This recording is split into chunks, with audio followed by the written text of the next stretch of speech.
Hablamos de la asignatura Empresa y Diseño de Modelos de Negocio. Vamos a conocer hoy en qué consiste esta asignatura y sobre todo cómo hay que prepararse de cara a la prueba de acceso a la universidad para selectividad, y en este caso vamos a dar la bienvenida a la profesora especializada en esta materia, Laura Montes. Muchísimas gracias, bienvenida. Gracias, buenas tardes. Pues mira, es poco conocida quizás por el nombre que le han cambiado, ¿no? Porque sí que es verdad que se parece bastante, aproximadamente un 60-70%, a la antigua materia que se denominaba Economía de la Empresa.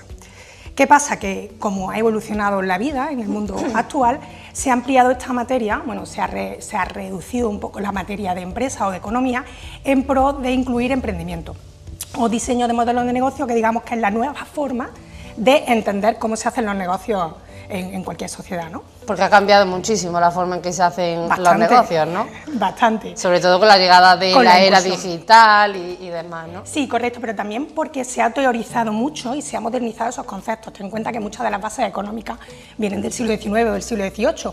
Entonces, la forma de vida actual no tiene nada que ver con los intereses de antaño, ¿no? Aunque haya cosas, por ejemplo, te comento el desafío más común, ¿no? El medio ambiente. Esas preocupaciones que tenemos hoy en día hay que tratarlas de forma más ingeniosa que antes, porque ahora nos encontramos problemas que antes no teníamos, ¿no? Sobre todo se ha tenido también que ir incorporando lo que es inteligencia artificial y todo en esta materia, entiendo que también, ¿no? Bueno, sí que es verdad que desde la perspectiva quizás de los nuevos modelos de negocio, obviamente la incursión del marketing digital, del comercio electrónico, ha cambiado completamente la forma de hacer empresa y de hacer economía y de hacer negocios. Pero sí que es verdad que eso queda, digamos, en nuestra materia en concreto relegada a unos temas muy concretos.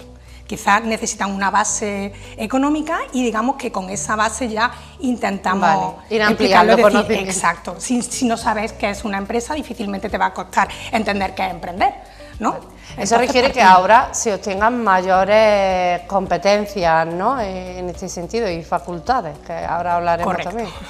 Porque hablando, segundo bachillerato, que es el último curso para poder prepararse de cara a la selectividad, para ese acceso a la universidad, ¿no? Donde los adolescentes, la juventud, toman una decisión importante.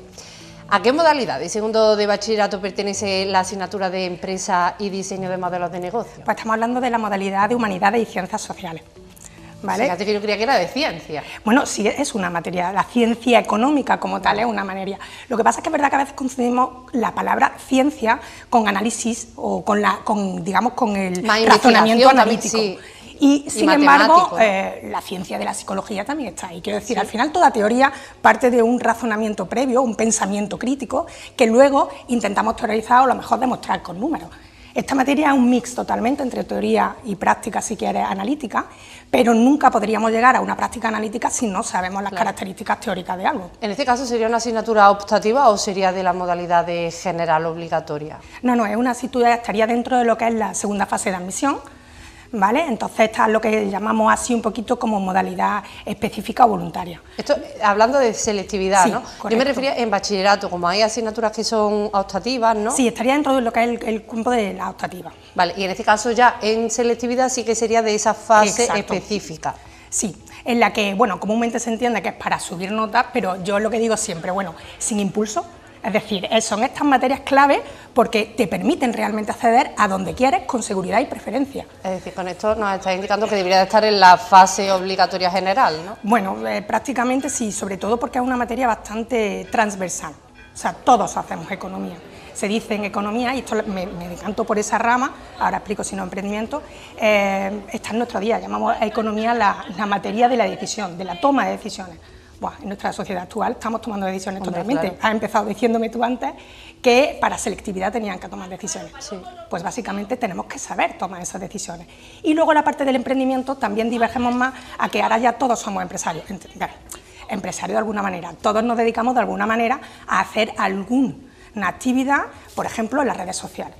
Cómo se ha disparado el boom de las redes sociales o los youtubers, por ejemplo, que también dentro de la rama social, al final hay economía ahí. Claro, estamos rodeados de números, al final tomamos decisiones en base a números, ¿no? A cuentas que hagamos, en redes sociales, el número de seguidores, todo, ¿no? Todo. Bueno, y si me para a pensar, todos aspiramos a lo mejor a crear empleo, tengo que saberlo porque creo empleo, pero si soy yo quien trabaja.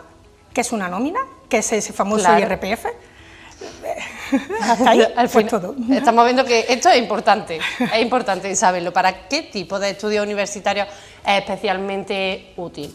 Bueno, directamente, como te he dicho que es transversal, te diría que para todo, para la vida, pero básicamente de entrada es para las ramas, por ejemplo, de las ciencias económicas y empresariales, y luego también un componente jurídico. Podemos trabajar en relaciones laborales, podemos trabajar en comercio internacional o podemos tener las clásicas de administración y dirección de empresas.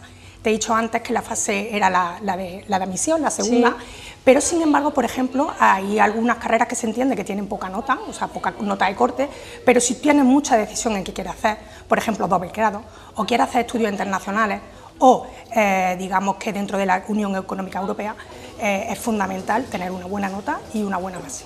Si no, no está entre los elegidos, como se dice. No eres los seleccionados, no ha tenido suerte. Efectivamente. Pero esperemos que sí, que todos los que se estén preparando... Nos enfocamos en eso. Totalmente, ¿no?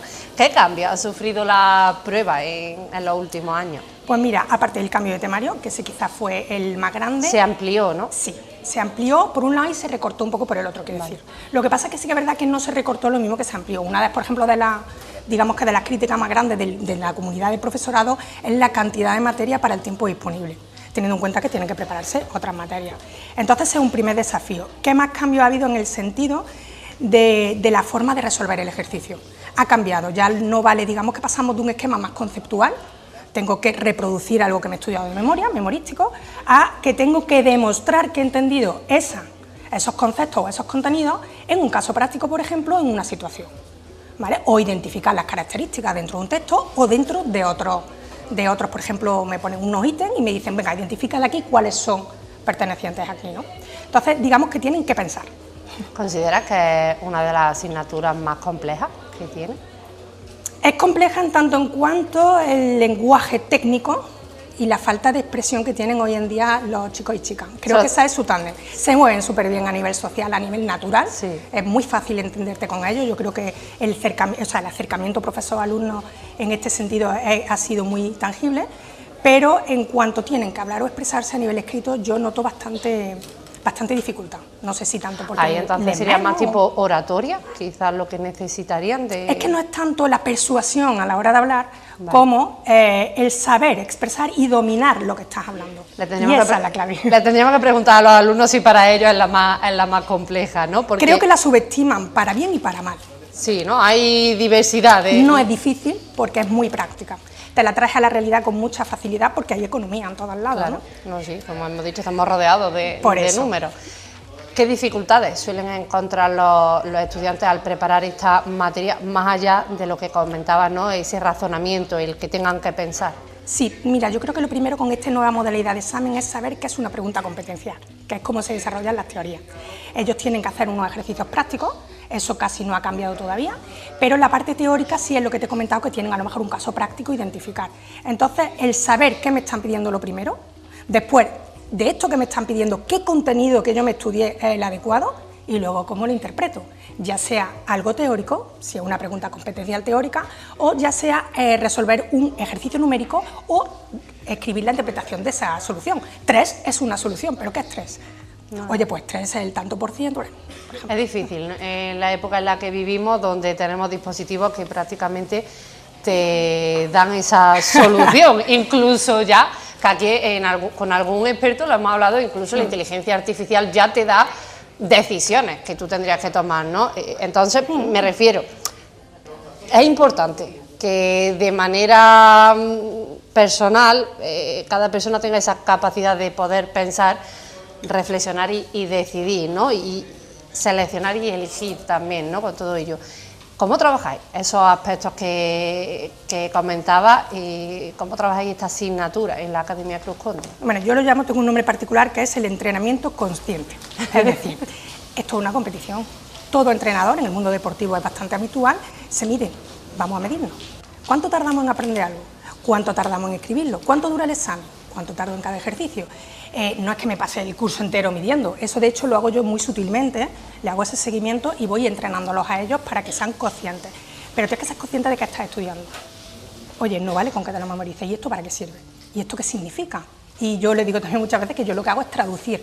Ahora, ellos son los maestros de que esa traducción la conviertan en un lenguaje técnico, como te decía antes, en el que primero tienen que entender.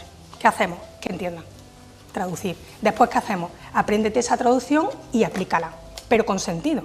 Es decir, no al tuntún. Si tu objetivo es pasar un examen, tienes que entrenarte a entender. Una carrera, si tú quieres correr a una velocidad, no vale con que corras una vez. Esa es la parte más difícil de todo ese proceso de enseñanza y por parte de los estudiantes de asimilar esos conceptos. Total, la constancia, el esfuerzo y el compromiso. Yo te lo defino ahí. Esas son las tres dificultades tan grandes y tan difíciles tanto para el profesorado y yo creo que incluso para cualquier profesión. Claro. Si no te comprometes, difícil. Si no te esfuerzas, difícil. Entiendo que los alumnos sí se comprometen, ¿no? Hombre, por supuesto, se comprometen, tienen sus momentos, o sea, hay que entender también la edad en la que están en el proceso de vida. Y yo creo que los adultos somos los que tenemos que intentar buscar esas estrategias para ayudarles. Entonces, yo creo que ese es el acompañamiento que debemos hacer, entenderles e intentar ayudarles. ¿Por qué recomendaría a los estudiantes preparar la prueba de acceso a la universidad con la Academia Cruz Conde? Básicamente por lo que te he dicho, por la orientación. Intentamos ayudarles en el enfoque. Oye, ¿qué quieres? ¿Cuál es tu objetivo? Vamos a ver qué pasos hay que hacer para conseguir eso. Y una vez que tengamos los casos, vamos a hacerlo contigo y vamos a evaluar contigo tu desarrollo. Entonces, ese tratamiento personal en el que tú les enseñas la idea, intentas darles estrategias para que aprendan, no para que memoricen, y luego que puedan aplicar esa idea en un examen en el que tienen presión, en el que están con otras materias. Yo, por ejemplo, una cosa que es, les preparo al menos un examen por trimestre y les diseño el examen con el mismo enfoque, el mismo folio que van en selectividad. Es una tontería, pero tú te estás sentado en una clase y has visto un folio exactamente igual que el que te vas a encontrar. Oye, esa parte ya la llevas hecha. Claro. Entonces, si tú practicas lo que vas a hacer, si tú dominas lo que vas a hacer, ganas seguridad, ganas confianza y ganas resultados, que eso es lo que quieren. Y eso es lo que ofrecemos. Me ha gustado lo que has dicho, que se trata de aprender, no de memorizar, porque al final cuando aprendes algo es más difícil que lo olvides, pero cuando memorizas algo en un momento dado, a los 2 días ya no lo recuerdas. Eso es lo que en educación llamamos aprendizaje significativo. Vale, ¿no? El que se queda contigo después de que andes. Pues nos quedamos con ese titular, aprendizaje significativo, el que se queda contigo después de que hayan pasado días, independientemente del tiempo que pase. Laura, muchísimas gracias por habernos acompañado y sobre todo por ponernos al día y recalcar la importancia que tiene esta materia, empresa y diseño de modelos de negocio, para toda nuestra vida, en nuestro día a día. Muchísimas gracias. Muchas gracias a vosotros también por el interés y la dedicación.